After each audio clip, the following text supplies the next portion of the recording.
Visakhapatnam airport కు మంత్రి నాదెండ్ల మనోహర్ చేరుకున్నారు. ఎయిర్పోర్ట్ లో మంత్రికి జనసేన కార్యకర్తలు, నాయకులు ఘన స్వాగతం పలికారు. ఉత్తరాంధ్రలో జరగబోయే ధాన్యం సేకరణ గురించి జిల్లాల కలెక్టర్లతో కాన్ఫరెన్స్ ఏర్పాటు చేశామన్నారు. ధాన్యం కొనుగోలు విషయంలో గతంలో ఏనాడు లేని విధంగా రైతుకు అండగా నిలబడే విధంగా ప్రభుత్వం చర్యలు తీసుకోబోతోందన్నారు. ఇక ధాన్యం కొనుగోలు చేసిన 24 గంటల్లోపు రైతుల ఖాతాలో నిధులు జమ చేస్తామన్నారు.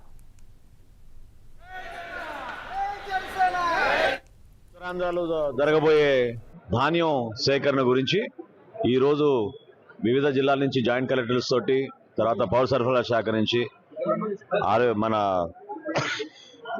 వ్యవసాయ శాఖ నుంచి అధికారులతోటి ఈరోజు రీజనల్ కాన్ఫరెన్స్ ఏర్పాటు చేశాం.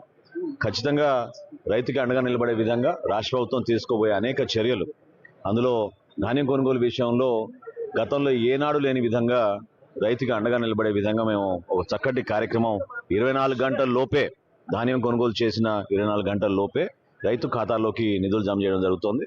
సో వచ్చే వారం నుంచి ఉత్తరాంధ్రలో జరగబోయే ఈ ధాన్యం కొనుగోలు సేకరణ గురించి క్షేత్రస్థాయిలో చాలా జాగ్రత్తగా, సమర్థవంతంగా చేసే విధంగా అధికార యంత్రాంగాన్ని సమాయత్తం చేయడం కోసం ఈ సమావేశం ఏర్పాటు చేశాం.